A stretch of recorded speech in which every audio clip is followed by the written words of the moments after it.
और फिर हमारे हैं फ्रैक्चर्स ऑफ द मैंडिबल। तो पहले हम मैंडिबल के फ्रैक्चर्स कवर करेंगे और फिर उसके बाद जो मिड फेशियल हमारे फ्रैक्चर्स होंगे वो कवर हो जाएंगे। तो मैंडिबल के फ्रैक्चर्स में सबसे पहले वो आपको उसकी एटियोलॉजी बता देता है। तो उसमें जो डिफरेंट उसने टाइप्स यानी उसकी बताई हैं एटियोलॉजी की कॉजेज़, वो इतनी इंपॉर्टेंट नहीं है, लेकिन उसको जल्दी से गो थ्रू कर लेते हैं। कि सबसे पहले उसने कहा जियोग्राफी पे डिपेंड करता है। तो उसका मतलब बेसिकली ये है कि जिन एरियाज़ में या जिन कंट्रीज़ में आप कह लें कि रोड ट्रैफिक एक्सीडेंट्स ज़्यादा होते हैं या जहाँ पे डोमेस्टिक वायलेंस या अब्यूज़ के केसेस ज़्यादा आते हैं, वहाँ पे आपके फ्रैक्चर्स के का भी इंसिडेंस ज़्यादा होगा। उसी तरह सोशल ट्रेंड्स में भी यही चीज़ आ जाएगी कि जहाँ पे इंटरपर्सनल वायलेंस ज़्यादा है तो वहाँ पे आपके फ्रैक्चर्स का जो इंसिडेंस है वो ज़्यादा होगा। फिर आपकी रोड ट्रैफिक लेजिस्लेशन बताता है वो, यानी कि जहाँ पे आपकी रोड सेफ्टी के लिए लॉज हैं और उनको फॉलो किया जाता है। यानी आपने सीट बेल्ट्स पहननी है और अगर आप मोटरसाइकिल चला रहे हैं तो हेलमेट पहनना है। तो इस तरह की चीज़ें जहाँ पे फॉलो की जाती हैं और लॉज हैं तो वहाँ पे आपको फ्रैक्चर्स कम मिलेंगे। और फाइनली वो सीजन्स में ये बताता है कि गर्मियों में यूजुअली आपके डोमेस्टिक वायलेंस भी ज़्यादा होते हैं और जो सर्दियाँ हैं उसमें क्योंकि जिन एरियाज़ में बर्फ़ पड़ती है वहाँ पे रोड ट्रैफिक एक्सीडेंट्स ज़्यादा हो जाते हैं, तो उसमें आपको फ्रैक्चर्स ज़्यादा मिलते हैं। तो ये उसकी सिंपल सी टियोलॉजी थी। उसके बाद जो इम्पॉर्टेंट चीज़ आ गई है वो क्लासिफिकेशन है कि मैंडिबल का अगर फ्रैक्चर आए तो उसको आपने किस तरह क्लासीफाई करना है। तो 3 टाइप्स की क्लासिफिकेशन है उसकी, टाइप, साइट और कॉज ऑफ द फ्रैक्चर के अकॉर्डिंग। तो सबसे पहले हम टाइप ऑफ द फ्रैक्चर देख लेते हैं। तो उसमें सबसे पहली जो आपके पास क्लासिफिकेशन की टाइप है वो है सिंपल फ्रैक्चर। तो सिंपल फ्रैक्चर का मतलब है कि आपकी सिर्फ बोन जो है वो फ्रैक्चर हुई है, उसके इर्द गिर्द का जो सॉफ्ट टिश्यू है और ओवरलाइंग स्किन है उसको डैमेज नहीं हुआ, और ना ही वो जो फ्रैक्चर है वो आउटसाइड इन्वायरमेंट के साथ जो है वो कंटिन्यूस है, यानी उसकी कोई कम्युनिकेशन आउटसाइड इन्वायरमेंट से नहीं है। यानी आपको फ़र्ज़ करें एक बंदे ने दूसरे को मुक्का मारा है और उसका मैंडिबल जो है वो फ्रैक्चर हो गया। तो अगर सिर्फ मैंडिबल फ्रैक्चर हुआ और कोई स्किन को उसके डैमेज नहीं हुआ और ऐसा कोई प्रॉब्लम नहीं जिससे वो आउटसाइड इन्वायरमेंट से कम्युनिकेट कर रहा है, तो उसको आप कहेंगे कि ये सिंपल फ्रैक्चर है। सिंपल फ्रैक्चर की ही आगे एक टाइप है कह लें आप, जिसको ग्रीन स्टिक फ्रैक्चर कहते हैं। ग्रीन स्टिक फ्रैक्चर में ये होता है कि बोन थोड़ी सी क्रैक हो जाती है, यानी टोटल फ्रैक्चर नहीं होती, थोड़ी सी एरिया से क्रैक हो जाती है, यूजुअली बेंड होने की वजह से होता है ये। तो उसको आप कहते हैं ग्रीन स्टिक फ्रैक्चर। और फिर जो सेकंड टाइप इसमें आ जाती है उसको आप कहते हैं कंपाउंड फ्रैक्चर। तो कंपाउंड फ्रैक्चर का मतलब है कोई भी ऐसा फ्रैक्चर, यानी हम मैंडिबल की बात कर रहे हैं तो मैंडिबल इस तरह फ्रैक्चर हुई है कि जो वुंड है उसका, यानी जहाँ से वो फ्रैक्चर हुई है वो आउटसाइड इन्वायरमेंट के साथ कम्युनिकेट कर रहा है। अब उसकी 2 रीज़न्स हो सकती हैं। पहली ये है कि आपका फ़र्ज़ करें रोड ट्रैफिक एक्सीडेंट हुआ है जिसमें आपका जो फ्रैक्चर के साथ साथ आपकी जो ऊपर स्किन थी, ओवरलाइंग स्किन मैंडिबल के ऊपर, वो भी टियर हो गई है और डायरेक्टली अब आपको बोन जो है वो नज़र आ रही है नीचे तक। तो जहाँ पे बोन फ्रैक्चर हुई है वो डायरेक्टली आपका आउटसाइड एनवायरनमेंट से कम्युनिकेशन डेवलप हो गया, तो ये कंपाउंड फ्रैक्चर है। दूसरा इसका जो रीज़न है वो ये हो सकता है कि ओवरलाइंग स्किन बिल्कुल ठीक है आपकी, लेकिन जो डेंटोएल्वियोलर पार्ट है, यानी जिस पार्ट में मैंडिबल के जिस पार्ट के अंदर आपके टूथ्स पड़े होते हैं, वहाँ का फ्रैक्चर हुआ है और जो फ्रैक्चर है वो पीडीएल तक आपका एक्सटेंड कर रहा है। तो अगर पीडीएल भी आपका थोड़ा सा रप्चर हो जाएगा तो वो भी एक कम्युनिकेशन की आप कह लें कि कॉज हो जाएगी कि जहाँ जहाँ पे आपका फ्रैक्चर है बोन का, वो पीडीएल के थ्रू आपके आउटसाइड एनवायरनमेंट के साथ कनेक्ट है या कम्युनिकेट कर रहा है, तो वो भी आपका कंपाउंड फ्रैक्चर हो जाएगा। इसी को आप ओपन फ्रैक्चर भी कहते हैं क्योंकि ये आपका आउटसाइड वर्ल्ड के साथ कम्युनिकेट कर रहा होता है। फिर थर्ड आपकी टाइप है कम्युनिटेड फ्रैक्चर। कम्युनिटेड फ्रैक्चर यूजुअली आपका आप कह लें कि जब आपका मैंडिबल मतलब आप कह लें किरची किरची हो जाए, मतलब मल्टीपल पार्ट्स में ब्रेक हो जाए, तो उसको आप कहेंगे कि वो कम्युनिटेड है और ये यूजुअली आपके कंपाउंड होते हैं, यानी ये आउटसाइड वर्ल्ड के साथ कम्युनिकेट कर रहे होते हैं। और लास्टली आपके पैथोलॉजिकल फ्रैक्चर्स हैं। पैथोलॉजिकल फ्रैक्चर्स का मतलब है कि for some reason due to some disease आपका मैंडिबल जो था वो ऑलरेडी वीक हुआ था और अब उस पर नॉर्मल भी अगर आप समझे फोर्स लगी है च्यूइंग करते हुए भी या आप कोई प्रोसीजर कर रहे हैं, तो ऑलरेडी वीक अगर आपका मैंडिबल जो है वो फ्रैक्चर कर जाता है, तो उसको आप उस टाइप ऑफ फ्रैक्चर को आप कहेंगे कि ये पैथोलॉजिकल फ्रैक्चर है। और फिर सेकंड टाइप जो क्लासिफिकेशन की है वो आपकी साइट ऑफ द फ्रैक्चर पे बेस्ड है। तो उसके लिए सिर्फ आपको मैंडिबल की एनाटॉमी पता होनी चाहिए, तो आप सिंपली उसको आइडेंटिफाई कर सकते हैं कि कौन से एरिया का फ्रैक्चर है। तो जो जितना तो एरिया आपका है जिसके अंदर आपके दांत प्रेजेंट होते हैं, यानी आप समझें जहाँ तक आपके दांतों की रूट्स जा रही होती हैं, वो एरिया आपका हो जाता है डेंटो एल्वियोलर पार्ट। उस एरिया का फ्रैक्चर है तो वो dento alveolar fracture of the mandible कहलाएगा। अब फिर आप सेंटर से स्टार्ट कर लें, तो अगर तो फ्रैक्चर आपका दोनों सेंट्रल इंसाइजर्स के दरमियान में है तो आप उसको सिम्फीजियल या सिम्फसिस का फ्रैक्चर कहते हैं। फिर अगर आपका फ्रैक्चर जो है वो सेंट्रल और लैटरल के दरमियान में है, सेंट्रल इंसाइजर और लैटरल इंसाइजर के दरमियान में, तो उसको आप कहते हैं पैरासिम्फिसिस का फ्रैक्चर या पैरासिम्फीजियल फ्रैक्चर। फिर लैटरल से लैटरली आ जाएं और एंगल ऑफ द मैंडिबल तक, ये जितना एरिया है इसको आप कहेंगे कि ये बॉडी ऑफ द मैंडिबल का फ्रैक्चर है। और उसको फर्दर आपने स्पेसिफाई करना है तो आप उसको प्री मोलर या मोलर एरियाज़ में डिफ्रेंशिएट कर सकते हैं। फिर आपका सिंपल एंगल का फ्रैक्चर आ जाएगा जो एंगल पे होगा, और एंगल से ऊपर जब तक आपके दो प्रोसेसेस नहीं बन जाते रेमस के, यानी कि कॉर्नोइड और कॉन्डाइल, तो उनसे नीचे नीचे और एंगल से ऊपर जो एरिया आपका आएगा, अगर उसमें फ्रैक्चर है तो उसको आप कहेंगे कि ये रेमस का फ्रैक्चर है। और फिर सिंपली आपका कॉन्डाइल का अलग फ्रैक्चर हो सकता है और कॉर्नोइड का अलग फ्रैक्चर हो सकता है। तो ये आपके साइट ऑफ द फ्रैक्चर की बेस पे क्लासिफिकेशन है। और फाइनली आपकी जो थर्ड क्लासिफिकेशन है वो कॉजेज़ की बेस पे है। तो कॉज उसने 3 बताए हैं। पहला है डायरेक्ट वायलेंस। डायरेक्ट वायलेंस का मतलब है कि जिस पार्ट ऑफ द मैंडिबल पे आपकी फोर्स लगी है वही पार्ट आपका फ्रैक्चर हो गया है। यानी आपको साइड पे किसी ने मुक्का मारा है और वही पार्ट जो है वो उसी साइड पे और उसी पार्ट पे आपकी जो है वो फ्रैक्चर हुआ है, तो ये होगा डायरेक्ट वायलेंस या डायरेक्ट फोर्स का फ्रैक्चर। दूसरा है इनडायरेक्ट वायलेंस। तो इनडायरेक्ट वायलेंस में ये होता है कि ऑब्वियसली जब आप मैंडिबल पे एक साइड पे फोर्स लगा रहे हैं तो वो ट्रांसफ़र होगी दूसरी साइड की तरफ।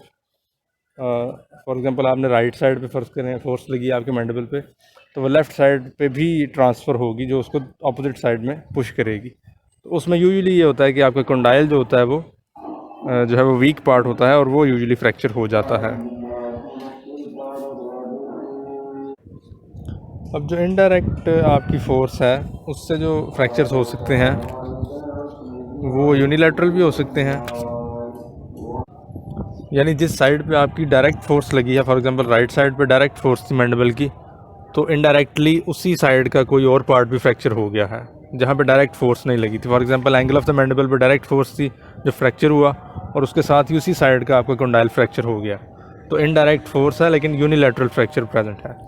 इसी का साथ आपका फिर बायलैटरल फ्रैक्चर आ जाएगा, यानी राइट साइड पे अगर आपकी फ़र्ज़ करें एंगल पे फोर्स लगी है तो लेफ़्ट साइड का कंडाइल या एंगल फ्रैक्चर हो जाता है, तो इनडायरेक्ट फोर्स से बायलैटरल फ्रैक्चर हुआ है। थर्ड उसकी एग्जांपल आ जाती है फिर मल्टीपल फ्रैक्चर की। मल्टीपल फ्रैक्चर में ये होता है कि उसकी जो मोस्ट कॉमन एग्जांपल है वो ये है कि अगर आप अनकॉन्शियस होकर सामने की तरफ गिरते हैं तो आपकी फ़र्ज़ करें चिन जो है वो डायरेक्ट कांटेक्ट करती है फ्लोर के साथ, तो वो वाला एरिया जो सिम्फीजियल या पैरासिम्फीजियल फ्रैक्चर होगा वो डायरेक्ट आपकी फोर्स से होगा, और उसके साथ यूजुअली हमेशा ही आपके जो कंडाइल्स होते हैं वो फ्रैक्चर हो जाते हैं। तो इसको बेसिकली आप कहते हैं गार्ड्समैन फ्रैक्चर, कि आपकी चिन के साथ आपके कंडाइल्स फ्रैक्चर हो जाते हैं। तो ये मल्टीपल फ्रैक्चर्स हो इसकी एग्जांपल में आता है। और इसी के साथ इनडायरेक्ट फोर्स के थ्रू आपकी कम्युनिकेटेड फ्रैक्चर्स भी हो सकते हैं। तो जो थर्ड इसमें टाइप है वो मस्कुलर कॉन्ट्रैक्शन के साथ है। उसमें वो एक एग्जांपल देता है कि आपके कॉर्नोइड के ऊपर आपका टेम्पोरालिस मसल जो होता है वो अटैच्ड होता है, तो उसकी सडन कॉन्ट्रैक्शन की वजह से आपका समटाइम्स जो कॉर्नोइड प्रोसेस होता है वो फ्रैक्चर हो जाता है। तो ये इसकी क्लासिफिकेशन थी तीनों, type of the fracture, site of the fracture और कॉज ऑफ द फ्रैक्चर के हिसाब से। और फिर आपकी आगे सर्जिकल एनाटमी आ जाती है। तो उसमें वो सबसे पहले आपको बता देता है कि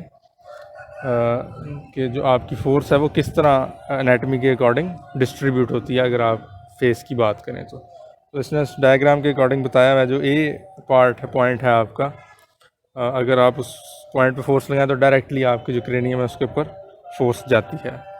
फिर पॉइंट बी जो है वो आपका मिड फेस का पार्ट आ जाता है, उसमें वो इम्पॉर्टेंट बात ये बताता है कि वो एज अ मैच बॉक्स काम करता है, यानी आप समझें एज अ कुशन काम करता है कि अगर आपके बी पॉइंट पे डायरेक्ट फोर्स लग रही है तो वो फोर्स जो है वो डायरेक्टली आपके स्कल के ऊपर ट्रांसफ़र नहीं होगी, वो पार्ट जो है मिड फेशियल स्ट्रक्चर का वो खुद फ्रैक्चर हो जाएगा और जो फोर्स है इनडायरेक्टली वो स्कल तक नहीं पहुंचने देगा। और इसी तरह वो सी पार्ट का बताता है। अब चूँकि जो मिड फेशियल स्केलेटन है आपका वो मुख्तलिफ बोन से मिलके बना हुआ है और वो सारी रिजिड नहीं है और ब्रेक हो जाती हैं, तो आपकी फ़ोर्स जो है वो स्कल तक नहीं पहुंचती। जबकि इसके ऑपोजिट जो मैंडिबल है आपका वो बिल्कुल एक रिजिड बोन है और सिंगल बोन है, तो उस पर जो फोर्स लगती है वो ट्रांसमिट होती तो बेस ऑफ द स्कल तक चली जाती है। लेकिन इसमें भी आप आगे देखेंगे कि जो प्रोटेक्टिव मैकेनिज़्म है वो ये है कि सारी force base of the skull पे ट्रांसफ़र होने से पहले ही, क्योंकि कंडाइल आपका जो है वो एक वीक पार्ट होता है तो वो पहले फ्रैक्चर हो जाता है, तो उससे भी आपकी थोड़ी सी जो है वो कुशनिंग इफ़ेक्ट हो जाता है।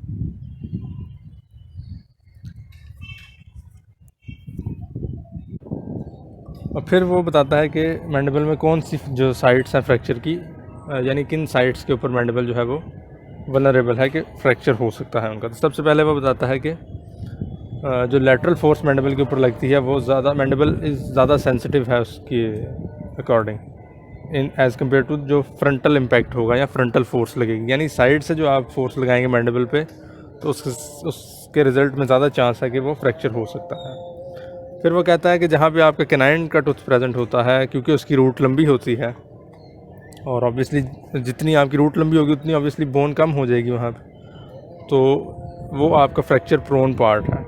दूसरा वो बताता है कि जो आपका विजडम टूथ होता है अगर वो पार्टली इरप्टेड है या अगर बोन में भी प्रेजेंट है, जितना वो पार्ट बोन के कवर कर रहा है यूजुअली वहाँ पे बोन होनी चाहिए लेकिन वहाँ पे नहीं है, टूथ प्रेजेंट है, तो वो भी आपका जो एरिया है वो फ्रैक्चर प्रोन हो जाता है।